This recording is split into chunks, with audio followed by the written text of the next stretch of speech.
का तिरंगे का अपमान हुआ, देश का अपमान हुआ, तिरंगे का अपमान हुआ है। अच्छा, जब तक न्याय नहीं मिल जाता, ये किसान कौम की बेटी है, ये धरोहर है देश की सम्मान को बढ़ाया इन्होंने विश्व में, और ये इस अपमान को बर्दाश्त नहीं किया जाएगा जब तक ब्रजभूषण जेल के अंदर नहीं चले जाता। इसलिए दर्द हमारे देश के लोगों को हो रहा है, चाहे वो किसी भी पार्टी से हो, किसी भी दल से हो, किसी भी एनजीओ से।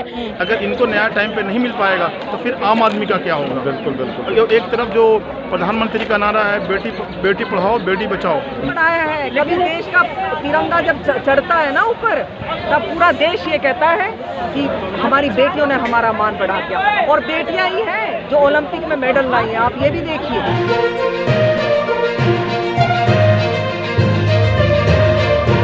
मैं संतोष चौबे, न्यूज़ 24 सर्वोत्तम में आपका हार्दिक स्वागत करता हूं। दोस्तों, आज मैं जंतर मंतर पर आया हूं, तो मैं आपको दिखाता हूं यहाँ पर जो बड़े बुजुर्ग हैं, जवान यंग भी हैं, और ये सब लोग यहाँ पर जो भी प्रॉब्लम हुई है बेटियों के साथ, उसके खिलाफ लड़ाई लड़ने के लिए आए हैं।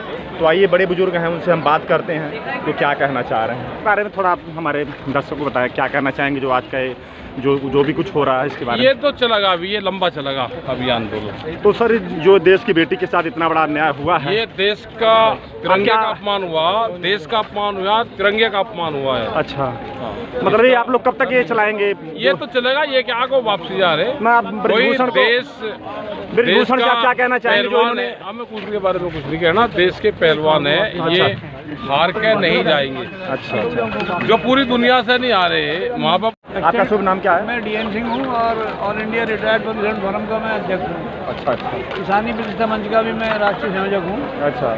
मैं आज गांव से आया, मुरादाबाद से यहाँ, कि आज पंचायत हो गई, कुछ तय होना था कि क्या करना है। अब लोगों ने अपनी राय रखी है, लेकिन मैं समझता हूँ कि सरकार को खुद ही इनको हटा देना चाहिए पद से, और उसकी जांच करानी चाहिए निष्पक्ष। जो भी फिर दोष होगा नहीं होगा वो बात की बात है। अच्छा, ये बताइए, तो फिर सिर्फ पद से हटाना तो काफ़ी नहीं है, ऐसा है ना, सिर्फ पद से हटा देने से तो कुछ सॉल्व मामला तो नहीं हो सकता। ऐसा है, बाकी भी तो बातें होनी चाहिए ना इस पर। देखिए, इसमें ये जरूरत है इस बात की, जब किसी की शिकायत करते हैं ना, मैं भी एडमिनिस्ट्रेशन में रहा हूँ पूरी जिंदगी, असिस्टेंट कमिश्नर भी रहा हूँ मैं जी।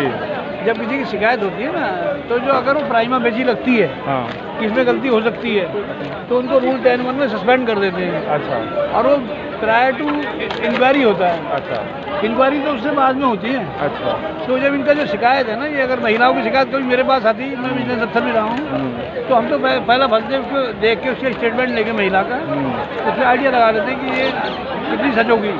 उसके बाद उसको पहले सस्पेंड करते हैं, उसके बाद इंक्वायरी करते हैं, महिला कमेटी बना के उसकी इंक्वायरी करते हैं। कमेटी बनी हुई है ऑलरेडी सब डिपार्टमेंट में। तो इनको चाहिए कि इसको तुरंत जो है शिकायत के आधार पे उनको पहले हटाएं वहाँ से, और उसको फिर निष्पक्ष इंक्वायरी करें।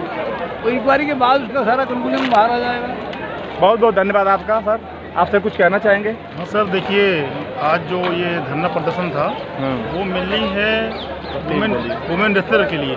ठीक है, देश में दो तरह का कानून प्रैक्टिकली चल रहा है, एक आम इंसान के लिए है और एक जो बड़े नेता हैं। जैसे देखिए, FIR जो हुआ ब्रजभूषण पे, इनकी गिरफ्तारी तुरंत होनी चाहिए थी, उसके बाद जांच पड़ताल होती, वो चलता रहता।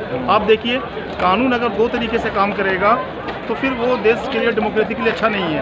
आप देख रहे हैं कि दूसरी पार्टी कोई भी नेता को अगर FIR हो रहा है तो उसको अरेस्ट किया जा रहा है और जल्द से जल्द एक्शन लिया जा रहा है। बट आप देख लीजिए, ब्रजभूषण के FIR के लिए सरकारी रेसलर लोगों को सुप्रीम कोर्ट तक जाना पड़ा, तब जाके ये FIR हुआ है, जो कि देश की डेमोक्रेसी के लिए, इक्वालिटी के लिए अच्छा नहीं है।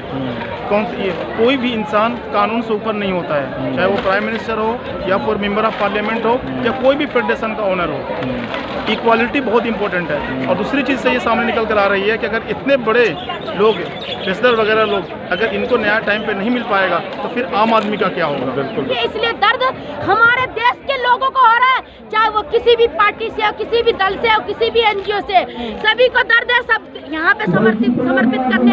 तो सर, आपका नाम क्या है? मेरा नाम संजय कुमार सिंह है। अच्छा साहब, आप कहाँ से आए हैं? मैं दिल्ली से आया हूँ। अच्छा, तो आप क्या कहना चाह रहे हैं कि जो आज ये हो रहा है, ये कुछ इसके बारे में आप क्या बोलना चाह रहे हैं? सर, सबसे पहले तो मैं जो हमारी महिला खिलाड़ी हैं उनके समर्थन के लिए आया हूँ, मॉरली सपोर्ट करने आया हूँ, उनके कॉज को सपोर्ट कर रहा हूँ। अच्छा। क्योंकि उनके साथ भारत सरकार और जो भी ब्रजभूषण है वो अत्याचार कर रहे हैं और इनके खिलाफ मैं यहाँ खड़ा हुआ हूँ, इनके साथ ज्वाइन कर। ये बताइए कि यहाँ पर इतने इतने ज़्यादा लोग आए हुए हैं और सबकी मांग भी यही है, लेकिन ब्रजभूषण जी तो कुछ और ही बता रहे हो, तो कह रहे कुछ है ही नहीं ऐसा मामला ही, उनको झूठा अफवाह फैलाया जा रहा है उनके खिलाफ। सर मेरे हिसाब से अब जो मामला है धर्म और धर्म के बीच का रह गया है, न्याय और अन्याय के बीच का रह गया है, सच और झूठ के बीच का रह गया है, इनोसेंट और बाहुबली के बीच की लड़ाई हो गई है। और इस कॉज के लिए हमें अब कुर्बानी देने की ज़रूरत होगी, क्योंकि भारत को अपने पटरी पे वापस लाना होगा, जिससे भारत का महिमा और गुणगान पूरे वर्ल्ड में की जाती है। हम लोग आज शर्मसार है कि एक ब्रजभूषण जैसा व्यक्ति वो हमारे महिला खिलाड़ियों के साथ इस तरह से अभद्र और दुराचार व्यवहार कर रहा है। हम सभी लोग शर्मिंदा हैं इन सारी बातों से, और हम चाहते हैं कि लड़ाई ब्रजभूषण की नहीं है, यह मोदी जी द्वारा क्रिएटेड प्रॉब्लम है, और जब मोदी जी ऐसा करेंगे तो महिलाओं और खिलाड़ियों का क्या होगा।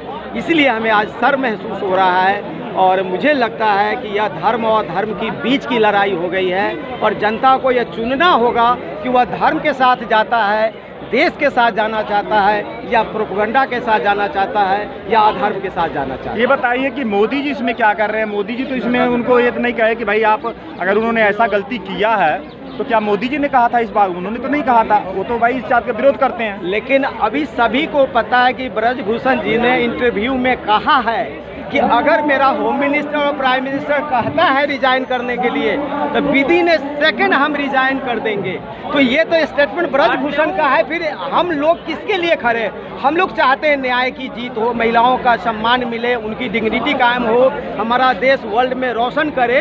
तो जब ब्रजभूषण पे आरोप है, एलिगेशन है, तो मोदी जी क्यों नहीं कहते हैं कि you must step down with in a minute?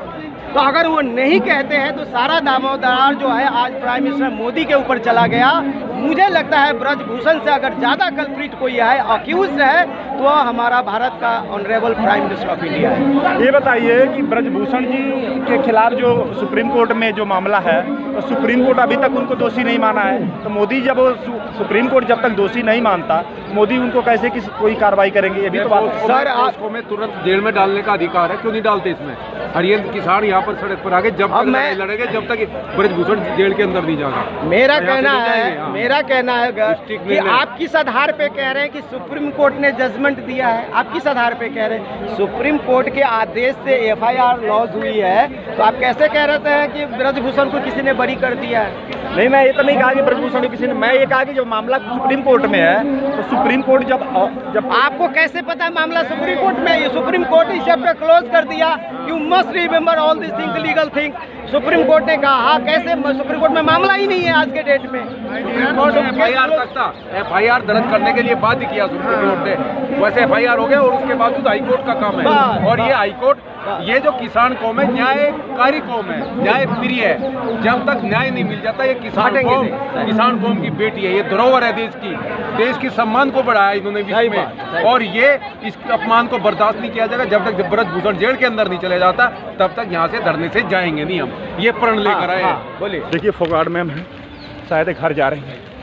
की खिलाड़ी हूँ, खेल मैंने जिया है। किसी खिलाड़ी हैं मैम आप? मैं एथलीट रही हूँ, लेकिन ओलंपिक लेवल तक नहीं रही, लेकिन मैं शारीरिक शिक्षा में एसोसिएट प्रोफेसर हूँ दिल्ली यूनिवर्सिटी। खेल को मैं पढ़ा रही हूँ अभी। खेल को जितना मैं जान रही हूँ, ये इन बच्चों की मैं हिम्मत की दाद देती हूँ। इन्होंने इतनी हिम्मत कम से कम जुटाई कि ये आज देश के सामने, जब बिल्कुल इनका बांध टूट चुका ना, और जो महिला है ना, महिला की ये जो एक शक्ति ईश्वर ने दी है ना, सहने की शक्ति, जब उसका बांध टूट जाता है ना, वो तभी बाहर आती है अनर्गल बातों के लिए। और ये महिला, ये खिलाड़ी, इनके ऊपर लांछन लगाए जा रहे हैं कि ये राजनीति के लिए आई है। कमाल कर दिया। अच्छा मैम, ये बताइए कि उन्होंने, मैं उनका स्टेटमेंट सुना फोगाट जी का, विनय जी का, कि उन्होंने ये कहा कि अब तो हद हो गई है। उन्होंने ये शब्द इस्तेमाल किया अपने वीडियो में कि अब तो हद हो गई है, कि मतलब उनके कहने का मतलब कि ये तो प्रॉब्लम थी तो थी, और भी कुछ प्रॉब्लम ऐसी हैं कि जो ज़्यादा से कुछ ज़्यादा ऐसा छेड़छाड़ या कुछ ज़्यादा बदतमीजी हो रही है, या कुछ ज़्यादा ही कुछ हो रहा है, उसके बारे में उनका इशारा कुछ ऐसे ही लग रहा था, मैंने सुना। इसके बारे में आप क्या कह रहे हैं? देखिए, खिलाड़ी खिलाड़ी एक तो देश का मान बढ़ाने की तैयारी कर रहा होता है, उसको अपना ये सब जो शोषण है इससे भी बचना है। बिल्कुल बिल्कुल सोचिए कितना उनके ऊपर मानसिक इन दबाव इन्होंने झेला है। और जो हद की बात आप कह रहे हैं ना, वो हद अब ये हो गई कि अब हद हो गई। अब जो नई पौध आ रही है ना, पौध, उनके साथ ऐसा ना हो। मतलब इनका जो इनका कहने का मतलब उस स्टेटमेंट में था वो ये अपने साथ इनके साथ जो हुआ वो तो एक अलग तो हुआ ही है। उनका ये भी सोच देखने में आ रहा था कि आगे वालों को ये चीज़ ना झेलना पड़े, क्योंकि उन्होंने ये कहा कि अब तो हद हो गई है, कि मतलब कुछ ज़्यादा ही अंदर में कुछ प्रॉब्लम हो रही है। देखिए, जब जो घर का मुखिया होता है वो अपनी दूसरी पीढ़ी के लिए क्या करता है, संघर्ष करता है। बिल्कुल। तो ये वो संघर्ष किया है उन्होंने कि मेरी जो आने वाली जो दूसरी पीढ़ी है, ये जो दूसरी नस्ल इस गद्दे पे आएगी, जो इन्होंने झेला है। और एक बार ये जो बोल रहे हैं ना, ये एक बार मैट पे चढ़ के तो दिखा दें। बिल्कुल। आंख बाहर आ जाएंगी। खिलाड़ी ऐसे नहीं बनता, खिलाड़ी सदता है, तपता है, और उस पसीने को ना लोग पसीना कहते हैं। वो पसीना नहीं, वो खून होता है उसमें। जैसे कि अभी विनीत फोगाट और बजरंग पुनिया ने कहा था कि हम अपना गोल्ड मेडल जो है वो वापस करने के सरकार मांग नहीं मानेगी, एक मिनट। लेकिन गोदी मीडिया पर एक एंकर बोलता है क्या ये लोग गोल्ड मेडल वापस करने की बात कर रहे हैं, जो इनको 10 करोड़ रुपये दिए गए हैं और सरकारी नौकरी दी गई है। कोई एहसान नहीं किया जी। अगर इनको 10 करोड़ या जो भी दिया है ना, कोई एहसान नहीं किया। उन्होंने देश का मान, भाई ये तो बहुत कम है, मैं कहती हूँ तो बहुत कम दिया है। ये तो मान बढ़ाया है। कभी देश का तिरंगा जब चढ़ता है ना ऊपर, तब पूरा देश ये कहता है कि हमारी बेटियों ने हमारा मान बढ़ा दिया। और बेटियां ही हैं जो ओलंपिक में मेडल लाई हैं, आप ये भी देखिए। लेकिन मैडम ये बताएं, अगर ऐसे ही है तो फिर ये बेटियों की सुरक्षा के लिए आगे आप क्या कहना चाहेंगे कि आगे, क्योंकि जो उन्होंने इंडिकेशन दिया कुछ और ही दिया था। बेटियों की सुरक्षा के लिए देखिए, जो बीमार मानसिकता के ये जो नेता अभिनेता ये जो उन पदों पे बैठते हैं ना, उन पर ऐसे लोग नहीं, उन पर ये ऐसे खिलाड़ी बैठने चाहिए, ऐसे वाले खिलाड़ी। बिल्कुल। जिन्होंने संघर्ष किया है, जिन्होंने पीड़ा देखी है, जिन्होंने गरीबी देखी है। ठीक है, एक किसान परिवार से जब एक लड़की निकलती है ना सर, मैं जानती हूँ कि एक छोटे से गांव से जब एक महिला, एक बच्ची निकलती है और ओलंपिक तक का सफर तय करती है, वो सफर आसान नहीं होता। वो सफर उसमें वो रोज संघर्ष करना पड़ता है। समाज के ताने, पड़ोस के ताने, ऐसी नजरें कि अरे देखो खिलाड़ी लड़कियों को पहलवान बना रहे हैं, तो ये कोई मामूली बात नहीं है। और जो देश के लिए हवाला दे रहे हैं कि हमने इनके लिए ये कर दिया वो कर दिया, तो कोई एहसान नहीं किया। Thank you ma'am.